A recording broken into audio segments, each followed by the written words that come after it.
Life in video games just seems so much easier. Well, maybe there'd be more dragon attacks and demon uprisings, and we'd all need wheelbarrows to cart round our piles of gold coins, and evil corporations would rule us in mega cities, and everyone would really need a bath. But still, At least we'd be able to climb things freely. Could do that in real life. seriously though, video games are an escape from the pains of real life in more ways than one. Both sprawling adventures of epic proportions and a place where you can get money from smashing up rocks with a katana made of lasers. Try that in boring old reality and you'll just end up with a sore arm and a load of gravel. That's true for plenty of other video game goodies as well. Not the gravel bit, but things that just work in the digital realm that are nowhere near as easy in real life. What the f***? The first example of which is hiding in long grass. A trope so prevalent it's now been assimilated into the shared consciousness of gamers worldwide, the ability to duck into conveniently placed thickets of foliage and magically turn invisible to even the most well-trained of enemy eyes is perhaps a natural consequence of video game stealth moving beyond its roots of grey interiors, angular corners and low walls, and into the wide open world that dominates the modern gaming landscape. Where do you hide when there's nowhere to hide? In the bushes apparently, and don't we all know it? In fact, we all know it to the point we barely question the reality-breaking absurdity of guards being inches from our position and yet ignorant of our existence until their existence is ended with a well-executed neck snap. In reality though, long grass has to be the absolute worst place you can hide. Can you see me? Yes! It's hard enough just moving in long grass in real life, let alone hiding in it.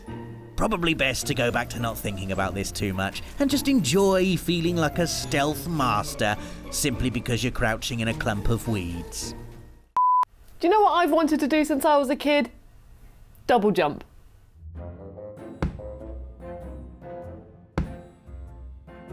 It can't be done. You can't double jump. Even if you had a super bouncy trampoline, you cannot use the air as a platform to jump again. I bet this is when you all tell me that there is somehow a way you can do this. You just need strong enough legs or something, but how? Ever since I was a child, I've wanted to double jump, only to either do a normal jump or collapse on the floor. And yet Crash Bandicoot can do it, Torrent can do it, heck, even Mike Wazowski can do it, and then go into a ball formation and bounce all over the place. Rosie, don't even think about it, and she's gone. Bouncy ball fun times! Some characters get away with it by not really double jumping, but more extending the length of their jump with a flip or something, like Sly Cooper. But again, if I do a jump and then try to do a flip midway through, I'm ending up in pieces on the floor. I used to be able to do a lot of flips on the trampoline though. Oh, very nice. And I can do a belly flop as well. Very good, very good. Do you ever do a double jump though? Well, I think I came in. I didn't put it under the clock. No, of course I didn't put it under the clock. It's not under the table. In here? Such are the struggles of everyday life with normal human eyes. One day we'll all see with Dave Vision, the solution that makes anything you're looking for appear as a tiny little image of my face so that it can be spotted easily against the riffraff. But that's a distant dream of the future right now. One day, though. One day.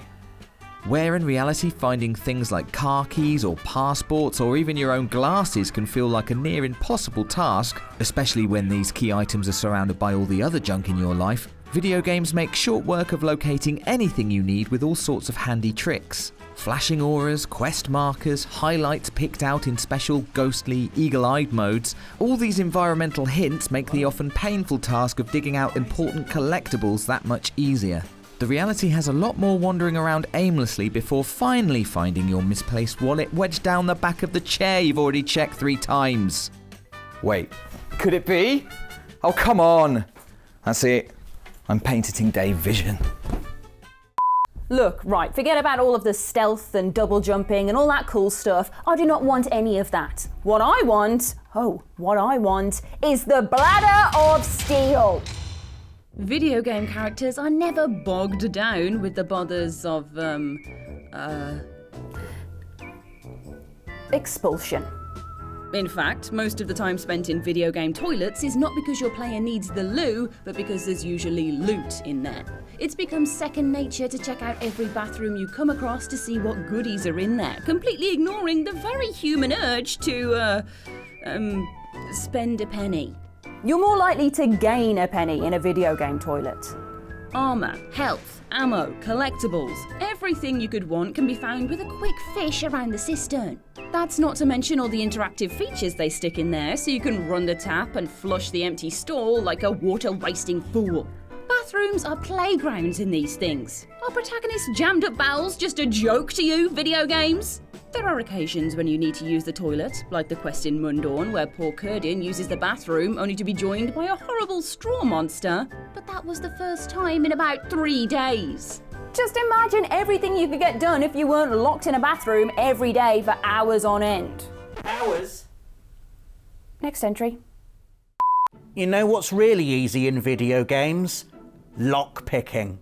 Especially in Skyrim, a game in which I can happily breeze through even master difficulty locks thanks to A, the endless supply of lockpicks I can stuff down my TARDIS pants, and B, the fact they're just really easy.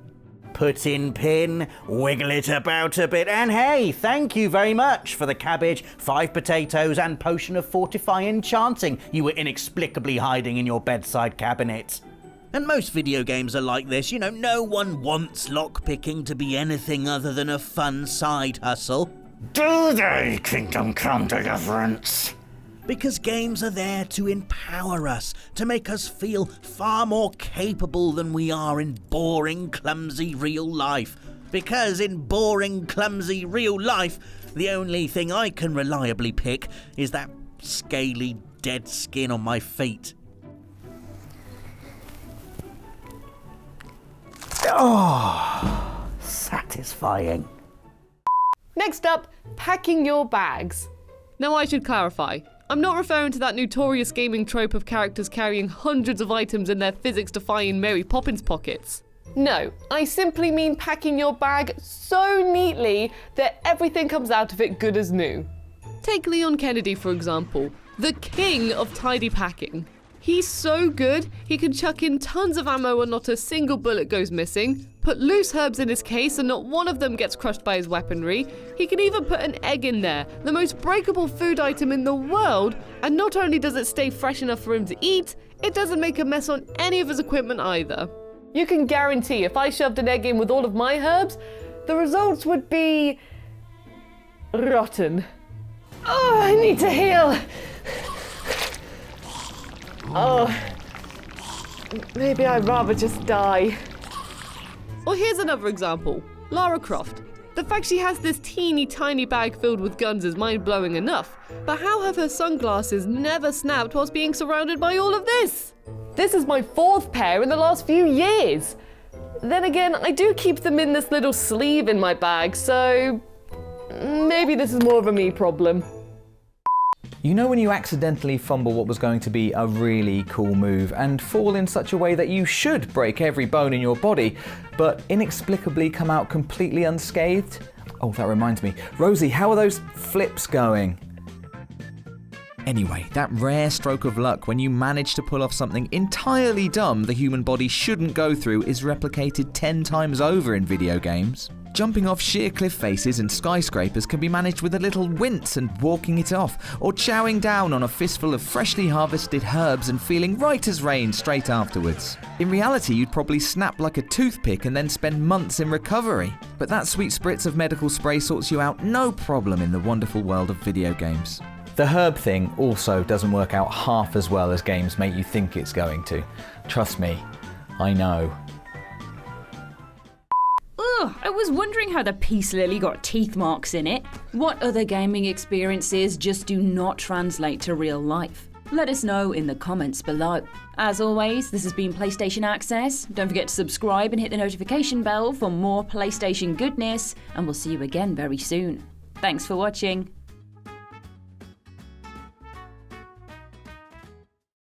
PlayStation